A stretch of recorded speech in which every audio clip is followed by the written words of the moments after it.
Hello, this is Dr. Gay from First Look MRI, and I'd like to show you how to read an MRI of the brain. So this is a patient who has a normal MRI of the brain, and I just wanted to go over some anatomy and show you what we see and what we look for. So I'm going to start with this view. It's called a sagittal image. If we scoot the patient over, we can see that the nose is off on the left-hand side over here,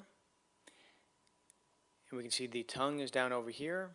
The sinuses are right here in the middle, and the forehead is right over here. This area is the frontal bone, which is the forehead. Now if we roll towards the right-hand side, we can see the right eye. This round area here, you can see the lens in front, and we see the left eye over here. Now right in the central part of the brain at the midline, we see a little round ball here. This is the pituitary gland. We look carefully at that to make sure the pituitary gland is nice and normal in size, and it sits in a little cup here called the sella. And the sella is normal in size, not expanded, and again the pituitary tissues look normal. And we can see a pituitary stalk that comes down into the pituitary gland. Now if we zoom back out here, we can see the cerebrum. The cerebrum is up top here, starts over here in the front and goes over the top and all the way to the back over here. This is the frontal region, this is the occipital region and back. We have the parietal region over here. If we go off to the edges, we have these areas called the temporal lobes of the brain. And so again, this is all the cerebrum, and the cerebrum has a right side, a right cerebral hemisphere over here. Here's the right eye, and then it has a left side, and the right and left sides are joined by this broad band. It's like a wiring harness right here. It's called the corpus callosum. So we look carefully at the corpus callosum. Sometimes there can be developmental abnormalities as that, or sometimes people with multiple sclerosis will have little lesions that go right up to the edge of that. So we look at that. It looks good in this patient. Now down below we have something in back here. This is called the cerebellum. The cerebellum looks like cauliflower here on this. And also we have some structures here in the middle. These middle structures are the midbrain and the brain stem. So the midbrain is in this region over here, and then the brain stem is this area here. This is the pons, which is this ovoid area, and the medulla is more of a straight area. And then if we go down here, we can see the spinal cord that goes down through the neck, comes off the bottom of the brain stem. And this is the cervical spine down here. Now if we change orientations, this is that same sequence where we see fluid is really white and the brain parenchyma is more dark and gray. And we're going to go down from the top, down, down, down. Now we see the front is over here, the back is over here. This is the right side, left side. And this is what we call an axial image. We're slicing going down, down. We see these longitudinal slits. These are the ventricles, and they're filled with fluid. And we look at the ventricles and see, are they normal in size? Are they shifted from right to left? When they're enlarged, we call that hydrocephalus. But the ventricles are nice and normal in size. There's no hydrocephalus.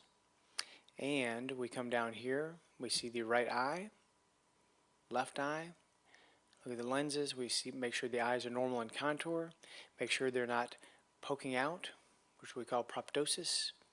And we see these linear bands coming off the back of the eye. These are the optic nerves. So we look carefully at those to make sure that the optic nerves are normal in appearance, and they are. And we look at all the fat, which is in the orbit here.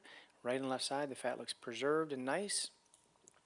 And you may notice these little areas of darkness. These are blood vessels, normal flowing blood. We have two things in the front that are like each other. This is the right and left internal carotid arteries, or the cavernous carotid arteries. And there's another one back here. This is the basilar artery. And we call this the anterior circulation, posterior circulation. If we follow that circulation up, it goes up, up, the internal carotid arteries will end and give rise to this and this. This is the left middle cerebral artery, right middle cerebral artery, and if we keep going up, they give rise to these. These are the anterior cerebral arteries. And so we look there and say, do we have nice flowing blood, which is just jet black?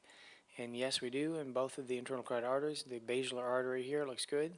It gives rise to some posterior cerebral arteries. So really just going to glance there and make sure that there is normal darkness, which is flowing blood in there.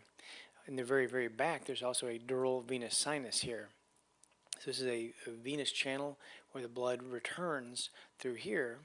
And we look here, is that a nice dark area, or is there abnormal brightness? But it looks like nice, dark, flowing blood within that dural venous sinus. So that looks very, very good. Again, the eyes look good. Now we're going to go down a little bit further, and we look at these two things. These are called the internal auditory canals. This is the right side, left side. We see these little circles here. These are the semicircular canals. They give balance. And also we have other little things here called the cochlea, this little area here, little area over here. Just going to glance at these and make sure that there is no tumor within this little canal here, the internal auditory canal, and make sure that these structures look morphologically normal. As we continue down, we go down to the bottom of the cerebellar hemisphere. Here's the back, the cerebellum, or the bottom of the cerebellum. And over here we see an area of darkness. This is called the mastoids. So patients can have fluid in these. They can get inflamed, called mastoiditis, or have other findings. Sometimes tumors can be in here, or inflammatory conditions, but these are nice and dark, filled with air. You can see air outside of the patient is dark, and air inside here is dark as well. The other thing that can be dark is compact bone. So sometimes you'll see some dark band around the back like this. If you have dense skull bone here, this will be dark, and if you have air in here, it'll be dark. There's also bone in here too, but the air and the bone are both just black, so the whole area just looks dark. Same within the sinuses. They are very dark because there's lots of air in the sinuses.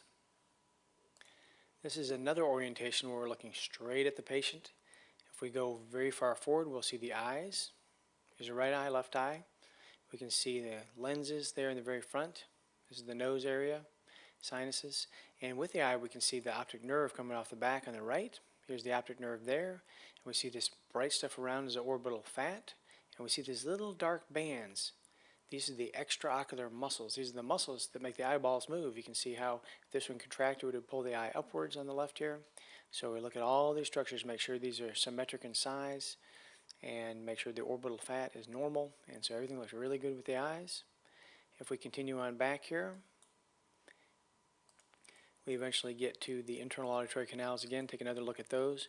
We see them coming across here. The 7th and 8th nerves go through there. We can see the semicircular canals going up. And also we can see the cochlea on the left-hand side here. And we have thin images. I don't have them on this patient, but we get really super thin images where we can see all the details very nicely and see the individual nerves going through here. And let me go to another sequence now. Now we go to a sequence called an axial image. And this is a sensitive sequence for any abnormalities within the brain parenchyma. So around the periphery we have what we call gray matter. It's wiggly, serpiginous, bright signal around the edge, and then centrally we have more dark uniform signal here. The central stuff is called the white matter, and the peripheral brighter stuff is called the gray matter. And we look very carefully if patients have migraine headaches, if they have small vessel problems called chronic small vessel ischemia, they have abnormalities there. They can have strokes or bleeds in the brain, and we'll see geographic regions of abnormal brightness or darkness within the brain. And we also can sometimes see the brain pushed to the right or left. And so this is called a FLAIR sequence. Again, it's very, very sensitive for any abnormalities, especially in the white matter. So we look really carefully. Patients with multiple sclerosis will have little white matter lesions. This is just another view that really shows the difference between the gray matter, again, the gray matter on the outside, and then that white matter, which is the dark uniform stuff centrally. And again, we look really, really carefully at all the white matter, make sure there's no evidence of multiple sclerosis. There's no evidence of chronic small vessel ischemia. There's no small tumor within the white matter or within the gray matter. And go up and down, and we also look at the ventricles again. So in the end, this is a nice normal patient. You can see these blood vessels here, left middle cerebral artery, right middle cerebral artery, and the eyeballs again here.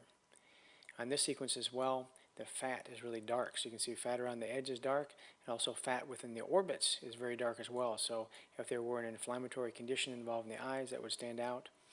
And we can see these optic nerves here again coming off the back. So that is how I read an MRI, and thank you very much.